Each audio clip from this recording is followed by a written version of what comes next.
예, 이 장도 역시 악인과 의인을 대조시켜 그 특징을 대조시키며 교훈을 주고 있습니다. 바로 앞장 11장에서는 의인과 악과 의의 외적인 형태, 외적인 삶의 모습을 대조시켰다고 한다면 이 장, 본장 12장에서는 내면적인 상태를 비교해서 강조하고 있음을 또한 보게 되는데요. 1절부터 8절까지를 보면 의인은 하나님의 말씀을 소중히 여기지만 악인은 경솔하게 취급하고 따라서 그 결과 의인은 사람에게 칭찬받고 왕성해지지만 악인은 남의 피를 흘린 대가로 소멸되고 만다. 자, 이런 내용들이 나오고요. 9절부터 오늘 읽은 14절까지 보면은 악인은 불의한 이익을 탐하다가 결국 망해버리고 의인은 성실하게 일한 결과로 풍성한 열매를 거둔다. 또 읽지 않았습니다만 내일 말씀까지 아웃라인만 말씀드리면 15절에서 23절까지는 미련한 자는 남을 해치는 말, 거짓말로 사람 사이를 이간질하고 다툼을 일으키지만 의인은 혈기를 부리지 않고 진실만을 말하기에 화를 면할 수 있다. 언어 생활에 대한 얘기를 하죠. 24절부터 28절까지는 부지런한 자는 성실하게 일을 해서 남을 다스리는 자가 되지만 미련한 자는 남에게 다스림을 받는 자가 된다. 이런 말씀이 12장에 계속 이어져 나오죠. 1절로 다시 돌아가 봅니다. 훈계를 좋아하는 자는 지식을 좋아하거니와 징계를 싫어하는 자는 짐승과 같으니라. 훈계로 말미암은 징계, 자, 이런 것들을 좋아하는 자와 싫어하는 자. 좋아하는 자는 참된 지식을 쫓아가는 사람인데, 싫어하는 자는 짐승과 같다. 참, 아침부터, 징계를 싫어하는 마음을 가진 우리 마음에 아침부터 하나님께로부터 욕을 먹고 있구나 생각할 만큼 짐승 같다는 말이 톡 튀어나오는 것을 보게 됩니다. 의와 지혜는 어떻게 보면 사람으로 하여금 반성을 하고 개선을 하고 발전을 하게 하는 목적으로 주어지게 되죠. 그래서 훈계와 비판에 대해 귀를 기울이느냐 아니면 귀를 막아버리느냐, 이 결과는 엄청난 차이가 온다는 것입니다. 훈계란 잘못이나 미숙함을 교정해 주기 위해서 주는 것이죠. 네. 징계는 잘하는데 징계를 받지는 않습니다. 잘못하면 징계를 받죠. 또 훈계도 그럴 때 받는 거죠. 잘하는데 너도 똑바로 해. 뭐 그런 말 안 하죠. 잘하니까 잘한다 칭찬하는데 잘못하니까 훈계를 하기도 하는 것입니다. 근데 그렇게 목적이 교정하고 바로 세워주기 위해서 주어지는 것인데 지혜로운 자는 그런 훈계나 징계를 받을 때 감사한 마음으로 받는다는 거잖아요. 나의 부족함을 이렇게 하나님께서 지적하시고 나를 징계하시는구나. 하나님 감사합니다. 고아처럼 방치해두지 않고 나를 이렇게 관여하셔서 개입하셔서 말씀해 주시니 감사합니다. 이렇게 받게 되는 것이죠. 때로 그 훈계와 징계 때문에 욕을 당하는 것조차도 감내하면서 받는 그런 사람이 있는가 하면 반면에 악인과 미련한 자는 어떤가? 훈계 받는 것을 싫어하고 거부한다. 왜 거부할까요? 내가 옳은데 네가 뭔 잔소리냐? 내가 뭐 잘못했냐? 네가 뭔데 나한테 그런 소리 하냐. 네가 무슨 상관이냐. 이렇게 돼버리잖아요. 자기가 옳기 때문에 다른 사람의 말을 들으려고 하지 않습니다. 훈계를 감정적으로 반응하여 분노를 표출할 뿐 그 말을 왜 저렇게 나한테 하겠다는, 내가 뭐 어떤 면에 문제가 있어서 그런 말을 할까 살펴보는 기회로 삼기보다 상대방과 악유하고 분노해서 싸우려고 덤벼드는 그런 반응을 보이는 자들, 자, 이런 사람들을 악인이다, 그렇게 표현을 하고 있는 것이죠. 본문은 이러한 태도를 취하는 자들을 뭐 같다고요? 짐승 같다, 그렇게 말을 하죠.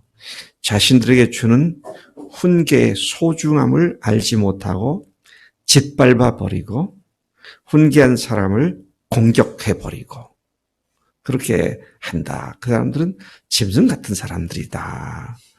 상당히 강한 하나님께서 질책의 말씀을 주고 계시는 것이죠. 성경은 훈계나 책망을 할 때엔 그 책망과 훈계를 받을 사람을 살펴보면서 하라고 말씀하십니다. 도저히 받지 않을 것 같으면 진주를 개에게 던지지 말라.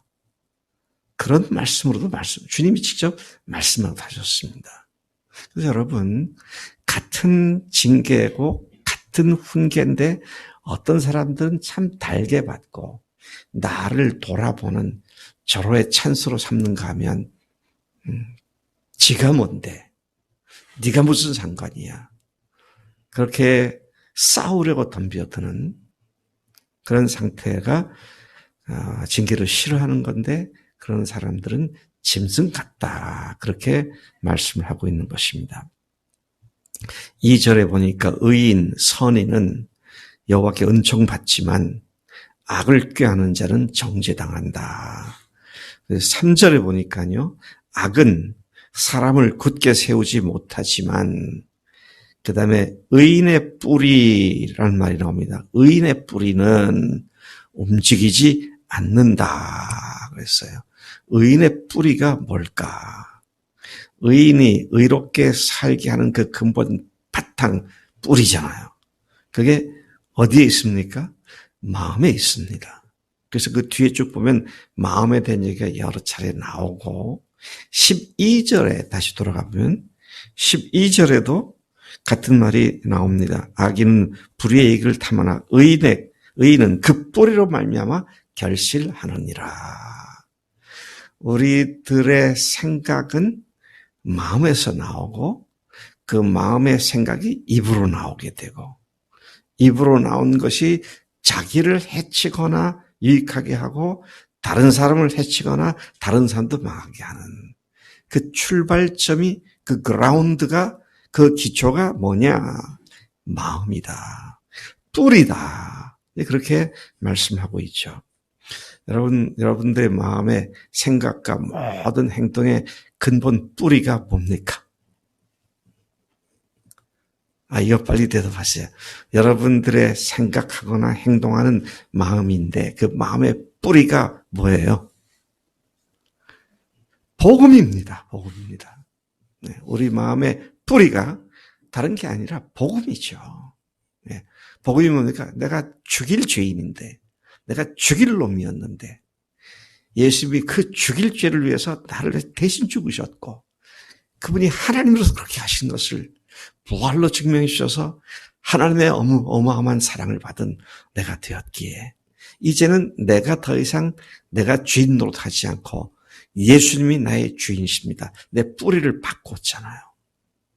그러니까 의인의 뿌리는 주님 자신이신데 이 주님께 근거한 생각과 주님께 근거한 말로 주님께 근거한 행동으로 우리가 사는 것이 그게 그리스도인 삶이죠.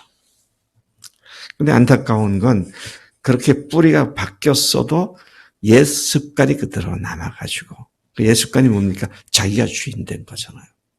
그래서 자기 생각대로 특히 대인 관계에서 문제 생기는 건 자존심 때문에. 예? 참, 내 자존심을 건드렸다 생각하면 못 견디고 말이죠. 근데 우리 자존심은 주님 때문에 생겨나는 거지 내 어떤 것 때문에 생겨나는 게 아니잖아요. 그래서 뿌리가 분명하면 흔들리지 않습니다.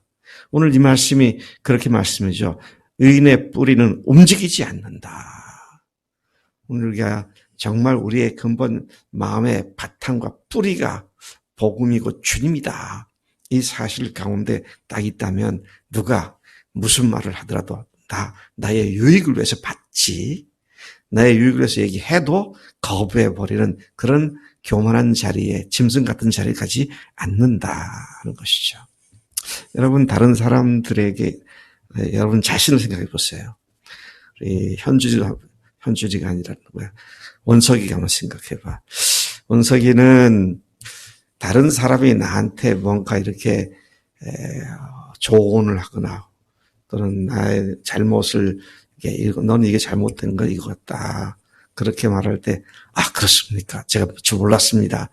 그렇게 기쁨으로 받는 편인가? 아니면 나를 얼마나 한다고 그래? 그러면서 거부하는 편인가? 예, 성향에 있어서 뭐예요? 성향에 있어서 자기가 주인 된 것을 잘 포기하지 못하는 사람들이 있어요. 근데 그거는 여기 보니까 의인의 마음의 태도가 아니다. 그래서 오늘 제가 이 크리스천도 잠언이 에서 의인, 악인, 선인, 부지런한 자, 게으른 자, 지혜로운 자, 미련한 자, 악한 자, 선한 자 계속 나오니까 계속 같은 말을 반복해야 되나. 근데 어제 이 말씀을 보다 보니까 마음에서 나오는 것. 근데 그 마음의 뿌리가 뭐냐. 이것이 정말 중요한 말씀을 하고 있구나. 그런 말씀을 보게 되었습니다. 어제 이어서 4절에도 보면 어진 여인에 대한 교훈이 나옵니다.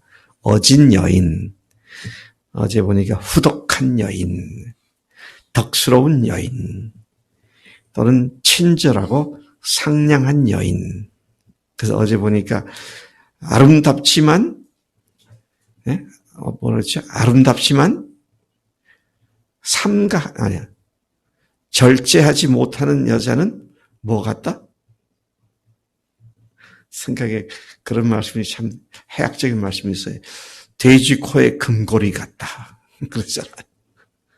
그래서 생각을 하고 신중하게 우리가 생각나는 대로 막 내뱉는 것이 아니라 신중하게 생각하고 행동하는 그런 것을 얘기하는데, 근데 여기 보니까 오늘은 어진 여인은 그 남편의 면류관이나 남편을 욕되게 하는 여인은 그 남편의 뼈를 썩게 하는 자다. 그렇게 말씀하고 있습니다. 8절까지 보면 의인의 마음에서 나오는 말과 악인의 마음에서 나오는 말을 비교해 놓고 있죠. 의인은 그 생각부터 정직하지만 악인의 마음으로 궁리하는 것은 거짓과 속임이다. 그렇게 말씀합니다. 사람 속에 있는 것이 그 사람의 말과 행동을 좌우하죠. 무엇이 그 속에 있는가가 결정적으로 중요하다. 자기가 주인 돼서 자기가 자기를 마음대로 좌지우지하는 것이 속에 여전히 뿌리를 잡고 있느냐, 아니면 주인을 바꾸어 예수님에 대한 사랑과 헌신이 내 삶의 뿌리를 이루고 있는가, 그런 생각을 해보게 되는 것인데요. 그러한 속이는 마음으로부터 나오는 악인의 말은 6절 사람을 죽이는 것이지만 정직한 사람의 정직한 마음으로부터 나오는 말은 사람을 살리며 구하는 것이다. 그렇게 얘기를 하고 있는 것을 봅니다. 7절에도 보니까 악인과 그 집은 결국 엎드러져 소멸되어 버리지만 의인과 그의 집은 견고히 서 있다. 8절 그 마음이 정직한 지혜로운 사람은 그 지혜로 말미암아 사람들로부터 칭찬을 받게 되지만 마음이 굽은 자 곧 그 마음이 꼬부라져 있고 생각하는 것이 올곧지 못하고 구부러져 있어서 뒤틀려져 있는 마음의 사람은 결국 사람들로부터 멸시를 받게 된다. 여러분 마음이 꼬부라지면요 어떻습니까? 생각한 것도 꼬부라질 수밖에 없어요. 왜? 뭐 주문을 할 때 그 틀이 꼬부라져 있어. 자, 다르지 않으면 거기다 부어서 나오는 결과물이 구부러지게 돼 있죠. 지금 마음이 삐뚤어지고 구부러져 있으면 그럴 수밖에 없다. 9절 말씀. 비천하게 취급을 당해도 종을 부리는 자는 스스로 높은 채 하나 음식이 피절한 것보다도 낫다. 네. 그 윤여정 씨가 그 어디죠? 영국에서 상을 받았을 때 그 줌으로 이렇게 수상을 할 때 했던 말이 아주 인상이 남습니다. 그 잘난 체 하는 영국 사람들로부터 인정을 받아서 기쁘다. 너비씨. 그런데 잘난 체 하는 영국 사람들로부터 그래서 스스로 높은 채 하지만 먹을 게 없는 사람보다는 비천하게 취급을 당하다 하더라도 종을 부리는 자가 낫다. 이런 말씀을 하고 있습니다. 10절 의인은 자기의 가축의 생명을 돌보나 악인의 긍휼은 잔인이니라. 야, 참 이게요. 사람의 선과 악의 그 마음이 짐승에게까지도 표현되고 있다는 거잖아요. 그래서 제가 동물을 사랑하는 사람들은 참 마음이 따뜻한 사람이라고 생각을 해요. 네. 아니, 내가 이 말을 괜히 했나 보다. 우리 집사람 별로 안 좋아하는데. 근데 의인의 마음은 생명체, 가축들을 그렇게 사랑한다. 그랬는데요. 참, 이 생명을 돌본다. 근데 악인이 기껏 짐승들에게 하는 것이라고 해야 잔인한 것밖에 없다. 그래서 참 저는 그렇게 생각이 듭니다. 그걸 잘했다 잘못했다 말을 하기가 좀 거시기하긴 하지만 개를 집에서 아파트에서 키우겠다고. 근데 서울이 짖으니까 사람들이 어떻게 합니까? 짖지 못하게 어떻게 해요? 성대를 수술을 해버리잖아요. 새끼 낳고 귀찮다고 또 어떻게 해요? 거세를 해버립니다. 이 짐승의 주소 얼마나 잔인한 거예요. 근데 그렇게 해서 이뻐하겠다고 사랑해주겠다고 제가 이 말씀을 읽으면서 그 생각이 나더라고요. 걔네들한테는 이게 잔인한 거잖아요. 근데 사람들은 걔네들을 사랑하기 때문에 그렇게 한다고. 좀 그런 역설적인 상황들을 이렇게 생각하게 되는 것이죠. 마찬가지로 악인은 나름대로 불쌍히 여긴다고 하는 것이 잔인하게 대하는 것에 불과할 뿐이다.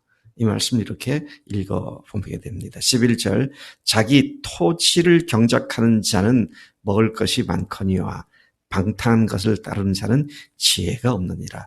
부지런한 자는 먹을 것이 있다는 것이죠.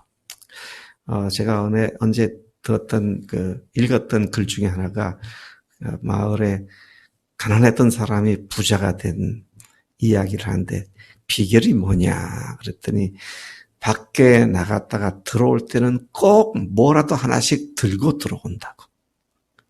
돌멩이라도 하나 갖고 들어온다고. 그러니까 그 일에는 참 부지런한 사람이었습니다. 그러니까 뭐라도 갖고 들어온 것이 결국은 그로 하여금 부자가 되게 만들었다. 제가 아주 인상 깊게 그 말을 기억했던 적이 있습니다만은 12절 악인은 불의의 이익을 탐하나. 죄송합니다. 제가 우리 중에서도 그럴 수 있기 때문에 조심스럽긴 하지만 아파트를 사가지고 돈을 벌겠다. 그 사실 잘하는 거 아니에요. 왜요? 내가 아파트를 안 사도 살 수 있는 집이 있는데 돈을 목적으로 내가 아파트를 사면 정말 아파트가 필요한 사람은 못 사잖아요. 그런 상대적인 걸 생각해 보면 참 보편적으로 상식적으로 생각되는 거라고 하지만 정말 이게 뿌리가 복음에 있는 사람들이 하는 바른 일인가, 이런 걸 또 생각을 깊이 해볼 필요가 있다는 것이죠. 12절에 보니까 아까 말씀드린 대로 악인은 불의익을 담아나 의인은 그 뿌리로 말미암아 결실하며. 그래서 믿음으로 하지 않는 모든 것이 죄다, 그런 말씀이 있는데요. 우리가 주님께 뿌리를 둔 사람으로서, 인본주의자들도 겉으로 보면 공의를 행하고 선을 행해요. 그리스도인들도 그렇게 할 수 있고요. 근데 뿌리가 뭐냐는 거예요. 주님께로부터 나온 거냐, 자기 생각으로부터 나온 거냐, 이런 것들이 굉장히 중요한 문제가 되는 것이죠. 그 다음에 이제 입술에 허물로 그물에 걸려들지만 의인은 환난에서 벗어난다. 입의 열매가 그를 복되게 하고 또 그 손이 행한 대로 받게 된다. 이런 말씀으로 14절 이제 마치게 되는데, 오늘 우리가 마음속에 다시 한번 깊이 생각할 것, 내 마음으로부터 생각이 형성되고, 마음에 형성된 생각이 입으로 나오고, 입으로 나온 것이 행동으로 옮겨지게 되는. 근데 그 마음을 움직이는 것이 누구냐? 그 뿌리가 무엇이냐? 누구냐? 늘 주인으로 모셨으니 그분이 내 모든 행동거지 일체가 그분의 사랑에 뿌리를 둔 것이 되어야 마땅하고, 그것이 의인이 행할 길이다. 이 사실을 기억하시고 주 앞에 그렇게 늘 그 중심을 잃지 않도록 나가야 될 줄로 믿습니다.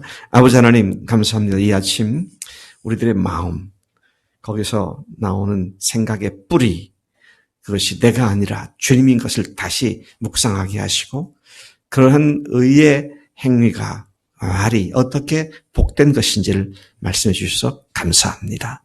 늘 우리가 뿌리를 생각하고, 뿌리로부터 공급을 받고, 뿌리로부터 나오는 생각으로 우리의 삶을 이끌어가도록 성령님 인도해 주신 줄로 믿습니다. 순종하겠습니다. 감사합니다. 예수님의 이름으로 기도를 쌉나이다. 아멘, 아멘.